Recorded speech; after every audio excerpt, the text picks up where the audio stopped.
अखिलेश प्रताप सिंह जी, आप भी जवाब दे दीजिएगा कि गाय को राज्य माता का दर्जा देना चाहिए कि नहीं देना चाहिए, क्योंकि अब शंकराचार्य उस बात पर अड़े हुए हैं। कांग्रेस पार्टी क्या कहेगी उस बात को लेकर, राज्य माता का दर्जा एकदम गौ माता को? पिछले पिछले दो तीनों लोकसभा के चुनाव में आदरणीय मोदी जी ने मंच से और गृह मंत्री जी ने मंच से बार बार कहा है कि मुझे आप चुनिए, मैं गौवध को पूरे हिंदुस्तान में बैन लगाऊंगा और वोट दीजिए। ठीक है, गौ हत्या कांग्रेस पार्टी की भूमिका भी बता दीजिए प्लीज। बात होने दिए। अरे दे रहा हूं आप अपने तो इतना लंबा। अरे आप कहां घुमा रहे हैं? दे रहा हूं, जवाब दे रहा हूं ना, प्रताप सिंह जी, जवाब दे रहा हूं ना। आपके सवाल का जवाब दीजिए ना। कांग्रेस पार्टी की भूमिका बताइए। चलिए, अब मैंने मोदी जी के प्रश्न को खड़ा कर दिया तो आपको घुमाना लग रहा है। मैं आधार बता रहा हूं। अरे नहीं, मैं आपका सवाल पूछ रहा हूं, वोट मांगा, आपकी अरे भूमिका, दे रहा हूं, पार्टी की भूमिका। क्यों व्यथित हो रहे हैं? बीजेपी को बचाने के लिए हैं लोग, उसका भी जवाब दे रहा हूं। तो मैं यही कह रहा हूं कि हम तो कह ही रहे हैं, हम तो साथ में हैं। जितने हिंदुस्तान में जितने प्रदेशों में गोवंश पे वध की प्रक्रिया अपनाई गई, बैन किया गया, वो कांग्रेस के मुख्यमंत्रियों के द्वारा ही किया गया है। जितने भी प्रदेश में गोवंश वध का कानून है, स्वामी अविमुक्तेश्वरानंद ये मांग कर रहे हैं कि उत्तर प्रदेश के भीतर गाय को राज्य माता का दर्जा देना चाहिए, देना चाहिए कि नहीं देना चाहिए? के साथ हूं, देना चाहिए। 3 बार बोल दिया, उनके डिमांड के साथ है, यानी कांग्रेस पार्टी इस डिमांड के साथ में है, विशाल मिश्रा जी। और एक बार और चीज वो कह रहे हैं कि आप लोगों ने मौका दिया, भारतीय जनता पार्टी ने मौका दिया, सरकार ने मौका दिया राजनीति करने का। मान रहे कि राजनीति कर रहे हैं, लेकिन मौका तो सरकार ने दे दिया, माफी मांगकर निकल जाते हैं। एक बार फिर डिबेट घूमकर उसी मुद्दे पर आ जा रही है। विशाल मिश्रा जी। साहिल जी, कांग्रेस के प्रवक्ता बहुत प्यार से कह रहे हैं कि मैं उनकी मांग में जो है समर्थन करता हूं, लेकिन इनसे पूछिएगा कि 7 नवंबर 1966 को क्या घटना घटी थी, आपके माध्यम से टेलीविजन पर बोलेंगे गोपाष्टमी के दिन? बताइए ना। आपके मंत्री बीजेपी का कोई प्रवक्ता तो नहीं आया साहिल जी? आपके बुलाने से बीजेपी का प्रवक्ता कोई नहीं आ पा रहा है, क्योंकि उसे पता है। आप सवाल करिए, आप सवाल करिए। आपका केंद्रीय मंत्री बीफ खाता है, औलाद करके खाता है। हम आप डिबेट पर बैठे हैं ना, हम आप डिबेट पर बैठे हैं। अरे मैं आपसे सवाल पूछ रहा हूँ, 7 नवंबर 1900, अरे सुन तो लो, 7 नवंबर 1966 को गोपाष्टमी के दिन क्या हुआ था? कितने निर्दोष लोगों पर, संतों पर गोलियां चली थी? बताइए ना। उस घटना को नहीं बताएंगे?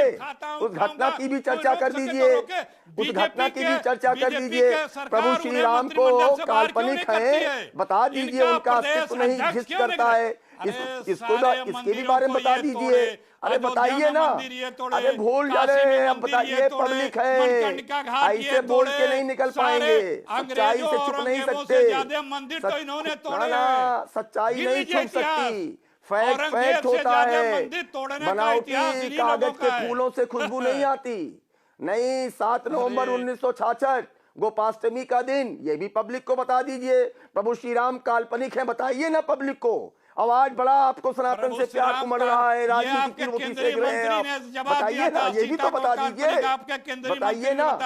अरे ये भी तो बताइए आप। और उत्तर प्रदेश की बात आप कर रहे हैं, तो उत्तर प्रदेश में जितने अवैध स्लॉटर हाउस है वो बंद किए गए कि नहीं बंद किए गए?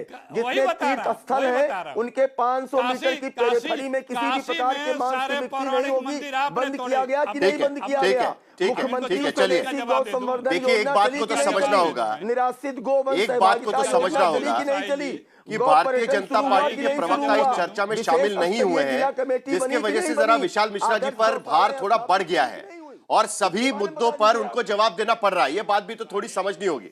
ठीक है विशाल मिश्रा जी, लेकिन एक सवाल तो योगीराज सरकार जी से मुझे पूछना है, क्योंकि नहीं, एक मिनट आता हूं, एक मिनट जरा योगीराज सरकार जी से मुझे पूछना है, जो अविमुक्तेश्वरानंद जी के मीडिया इंचार्ज भी है, और एक मांग यहां पर सामने रखी जा रही है सिर्फ उत्तर प्रदेश के लिए।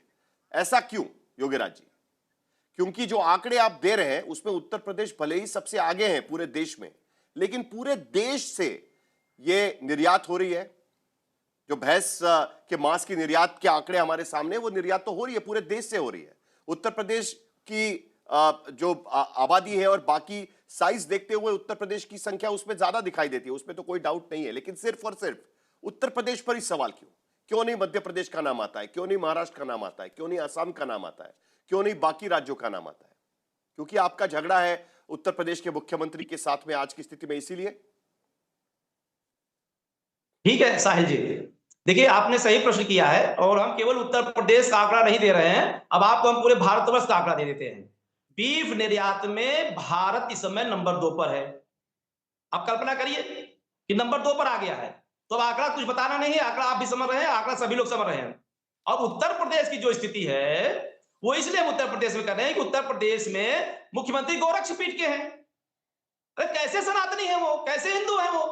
गोरक्षपीठ के पीठाधीश्वर और बीफ का निर्यात हो रहा है जो है, कल्पना करिए।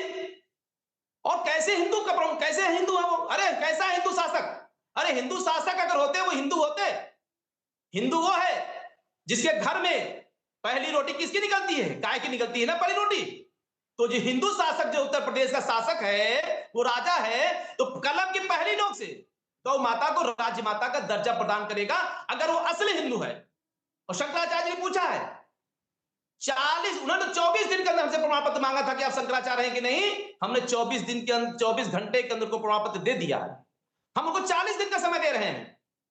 40 दिन के अंदर उनको यह सिद्ध करना होगा कि वो हिंदू है कि नहीं है। क्योंकि अगर वो हिंदू होते नहीं, लेकिन योगीराज जी मुझे एक सवाल मुझे कौतूहल से पूछना है। देखिए ये सर्टिफिकेट जो दिया जाता है कई बार कि ये असली है कि नकली है, ठीक है, मांस के लिए तो आप डीएनए टेस्टिंग कर सकते हैं कि ये गोमाता का मांस है या किसी और का मांस है, लेकिन हिंदू को लेकर आप कैसे सर्टिफिकेट देंगे असली है कि नकली है? इसका कोई टेस्टिंग लैब वगैरह कैसे आप तय करेंगे कि असली है कि नकली? बिल्कुल ठीक साहिल जी, बिल्कुल ठीक है, उसी पर मैं आ रहा हूं। हमारे यहां सनातन धर्म में पहली रोटी गाय को निकलती है। हिंदू होने का यह प्रमाण पत्र है जो है, पता कर लीजिएगा, हर घर की माताएं पहली रोटी गाय की निकालती है। इसी प्रकार से इस प्रदेश का जो शासक है, अगर वो हिंदू होता तो सबसे पहले अपनी कलम की नोक से गौ माता को राज्य माता का दर्जा प्रदान करता। चलिए कोई बात नहीं किया। हम इनको 40 दिन का समय दे रहे हैं। शंकराचार्य जी इनको 40 दिन का समय दिया है। 40 दिन के अंदर गौ माता को राज्य माता घोषित कर दे, हम इनको हिंदू मान लिए। और अगर ये नहीं करते हैं तो मान लेंगे कि इनके असली हिंदू नहीं है। ये केवल राजनीतिक हिंदू है जो है। आचार्य शैलेश तिवारी, हिंदू है, सभी पार्टियां राजनीतिक हिंदू यहां है, बैठकर सनातनी हिंदू नहीं है जो है। इसलिए इनको हिंदू होने का प्रमाण पत्र अभी एक और एक भेद तैयार हुआ है, राजनीतिक हिंदू और सनातनी हिंदू।